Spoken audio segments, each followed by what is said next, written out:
accident bi ngeen di gis ci image yi mu ngi am ci fële ci Kisane nekk ci yoonu Mbour benn camion bu marque TH 1454 moo daal di daanu camion boobu nag bi mu daanoo ñaar ñi nekkoon ci camion bi kenn ki dafa jot a ñàkk bakkanam ci accident bile keneen ka ca des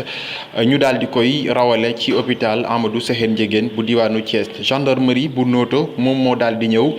daal di def li nga xam ne moo di constat bi ci noone nag la fa sapeur pompier daal di yegsi jël si kii nga xam ne moo faatu ci accident bile nga xam ne mu ngi xew fii ci Kisane nekk ci yoonu Mbour nga xam ne camion bi ngeen di gis ci image yi moo daanu noonu camion bi nag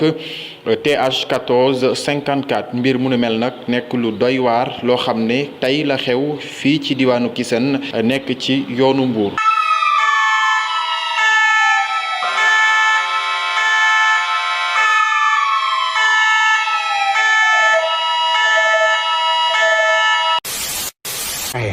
man maa wax loolu ndax man maa gis à 14 ans ci ay appartement te soo naa fiqut gis nga ko yow yaay naa fiq barke borom Tuubaa Mbàkke am na yéen dégg ngeen benn yoon ma favoriser viol mu ne kon suñ demee ba ëllëg ak si biir nit mën naa taxaw daal ni déggoon nañu góor gi daal di ne à 14 ans kat mën nga cee violé takk jabar waxul takk jabar de moom waxu ko waxee ko noonu de su waxoon loolu kon du mu wax dara dafa ne mën nañ cee violé loolu la wax mi ngi nii moom moo ko wax yoo xam nga ne yow barke borom Tuubaa waxuma la loolu bàyyi ba mu ñëw rek nga defante ak moom waaw am nga looy de loo doy li jënti tey ñëw fii rek moom moo lekk te yaa nga tàgga témbe foofu yal na la yàlla indi ci barke borom Tuubaa li koy def nii mooy mbëllee de yal na la yàlla indi ci barke borom Tuubaa li xew Ndakaaru fi mu ne xamoo ko yaa nga ca ña nga xam yaa nga ca ña nga doon yaa nga ca ña nga bëgg a nekkal lan moo tax ni jàngal nit te kenn du ko duma lan moo tax ngay yar nit te yar ba du dal loolu foo ko mës a gisee ci këru àdduna 88 628 89 90 Aminata Paye damay ñëwaat tuuti ci yow ñu taxawoon ci père ci éducation sexuelle sànq yaa ngi doon wax en tant que fille war nga mën a am koo xam ne daf lay xamal sa bopp naw loola sa bopp ba nga tax ne am na nooy mel doo bëgg kenn yàpp la yooyu yëpp day tax nga respecter sa bopp déjà balaa ñuy dem ci beneen stade bi muy xale yi lu ñuy def léegi di vidéo di wane seen i cër ci internet bi man day jaxase xëy na lii indi problème bi mooy éducation sexuelle mooy maanaam li ñu koy tudd ci tubaab parce que léeg-léeg dina am ay mots yoo xamante ne tubaab a koy indi waaye du am firi boo xamante ne dañ ko koy firi étymologiquement ci olof wante fegal sa doom ngir mu xam boppam loolu éducation sexuelle te bokk na si loolu nag une sommation on nous dit que ça sans délai vous allez quitter les lieux immédiatement. On a tout essayé. Depuis 98, nous sommes là. Nous avons trouvé un fossé d'une profondeur de 14 mètres ou 15 même, voire 15 mètres. Le nombre de personnes qui travaillent ici dépasse les 1000 personnes. Pour déguerpir des gens, il faut leur donner un site de recasement. Nous n'avons pas de site de recasement. C'est qu'on nous trouve comme ça, mais nous sommes des citoyens comme tout le monde. Nous n'avons pas de solution. Nous sommes là et nous allons passer tout notre temps ici parce que nous n'avons pas là où aller. On ne va pas quitter ce lieu. C'est très clair. Mais on ne va pas nous livrer à des bagarres. Envoyé que toute l'administration territoriale, mais nous envoyé que tous les maires du Sénégal. Voilà nous permettre, ñun maires yëpp, muy commune Tassette ak maire Sénégal yëpp, ñu mën a taxaw njàng mi ak njàngale mi fii ci commune Tassette nag joxe nañu classe bu nekk thermoflash jënd nañu juróom-benn fukki lavoir jënd nañu juróom-benn fukki paquet wu gel hydroalcoolique defar nañu fukki junni masque joxe ko ci population bi yëpp donc lii juróomi junni masque yi uniquement pour élèves. Les opérations que nous déroulons sous l'égide de monsieur le ministre de l'Urbanisme, du Logement et de l'Hygiène publique, entrant en droite ligne avec les instructions de la plus haute autorité, nous nous engageons à améliorer le cadre de vie. Vous avez constaté que ça fait plus d'une semaine que nous avons repris les travaux, après l'intermède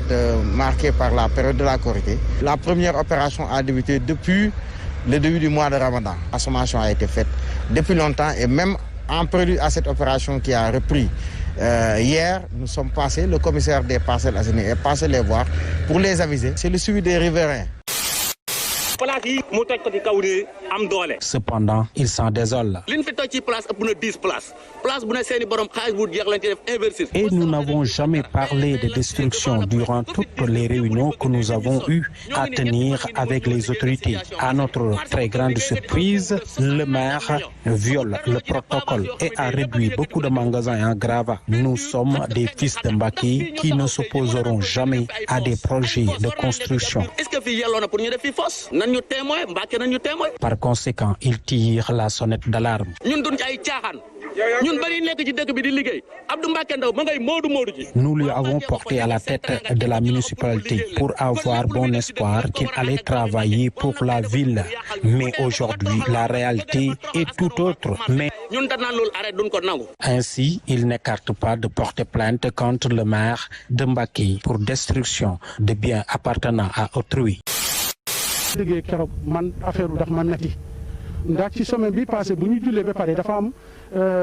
vidéo bu ma lancé chauffeur yi man leen nañu góorgóoru ñun chauffeur yi nañu góorgóoru ñu fexe topp ci liggéey boo xam ne ministère de la santé boobu la ñuy joxe mooy balaa nga def dara mooy nga laal sa gel bala nga dugg sa oto nga laal gel bi après gel bi boo demee ba nga wàcc bala nga dugg sa kër nga jël saabu nga raxasu sa loxo yi ba mu set nga fexe nag ba nga am distance ak nit ñi fexe leen ngeen am ko te toujours ngeen jël masque yi ngeen sol ko. masque pour que xale yi mën koo takk ñaari junne ak ay lave-mains maanaam li nga xam pour xale yi di mën di raxasu. ut neen ba ci mouchoir sax boo xam ne bu ñu raxasoo ba pare di am lu ñu fompoo. ak ay gel yi nga xamante ni dañ koy raayoo. ut neen ko conseil départemental. téeméer ak ñeent fukk ak juróom yoo xam ne daf ko yónnee ci ay thermoflash pour département Malem Hodar. président jëlee aussi mesure boobu ñun ñëpp autorités scolaires yi lëkkaloog waa administration territoriale lëkkaloog également collectivités locales yi ñu ngi liggéey pour que véritablement ouverture boobu mën a nekk dans de bonnes conditions au niveau de Sédhiou. xool nañu aussi écoles yi nga xam ne nii amuñu ndox amuñu maanaam point d'eau robinet wala teen boo xam ne nii am ndox mi xool nañu également école yi nga xam ne ci région bi amuñu toilette yu fonctionnel parce que loolu dañ ko war a saafara rapidement balaa le 2 di jot. ouverture bi ñu ngi ko conditionné ci benn protocole boo xam ne ministère de la santé moo ko bind jox ko éducation nationale mu validé ko un protocole sanitaire avec un ensemble de dispositifs yoo xam ne ni il faut ñu respecté ko. li jiitu ci dispositif boobu wax nañ ko mooy il faut balaa xale yi di ñëw balaa école di ubbi ñu désinfecté école yi yëpp nettoyé leen véritablement ba mu set. bu loolu weesoo aussi chaque école wala établissement dañ fa war a mettre en place li ñu tuddee un kit sanitaire boobu élément yi mooy li ci jiitu mooy thermoflash pour que chaque matin xale yi dugg ak jàngalekat yëpp ñu mën a jël seen température pour mën a parer à toute éventualité. thermoflash boobu aussi bu weesoo il faut que chaque élève ak enseignant dafa am masque d'ailleurs norme bi ñu ci protocole bi. problème amee dañu naan chauffeur te chauffeur moom lu dama rek ñu naan chauffeur te man en tant que président des chauffeurs man bu ma sañoon benn chauffeur sax du am feebar balaa mu walla ko sax patronam loolu moo tax démb bu ma ko déggee affaire bi sokke na ma sokke boo xam ne vraiment yàlla rek moo xam. maire yëpp daal en tout cas bu ñu defee nii jàpp ci école yi collectivités locales yi nga xam ne wax dëgg yàlla def nañ ay promesse ma jàpp nañ bu ci ñëpp defee promesse yi nga xam ne def nañ ko ñëpp jàpp ci appel du président de la république am naa yaakaar ne école yi ci région bu Thiès danañ ubbi te dinañ am jàmm dinañ am dal bañ dem ba ci examen. réew boo xam ne réew frère Gambie ñoom tamit am nañ foofu seen recommandation seen loi seen règlement Sénégal recommandation Sénégal mënuñu ko appliquer Gambie mënuñu ko ñoom ñu ngi ci confinement bi ba léegi jëluñu mesure pour déconfinement bi kon léegi nee naa proviseur bi ñoom ñëpp ak personnel enseignant yi ñu xaar ñu dégluñu rek bu Gambie demee boo lever seen mesure de confinement bi ñu dem ci déconfinement ba décider ouvrir école yi ubbi école yi ñun dinañu démarcher ak ministère yi mu seet naka la ñu mettre en place benn dispositif bu permettre enseignants yu nekk fii Sénégal ñu mën a retourner jàngale Gambie parce que léegi même suñu demee foofu mënuñu jàngale parce que mënuñu loolu kenn mënu ko xalaat sax mënoo ne enseignants ñu dem foofu Gambie pour ñu jàngale alors que école Gambie ñoom dañu leen tëj loolu mënul nekk léegi comme loolu mënul nekk ñu xaar bu Gambie ubbee seen école rek ñu préparer leen ñu dem kon ñu ngi si loolu. comme li leer mooy école sénégalaise bu Gambie du ubbi le 2. ubbeegul du ubbi le 2 mënul ubbi le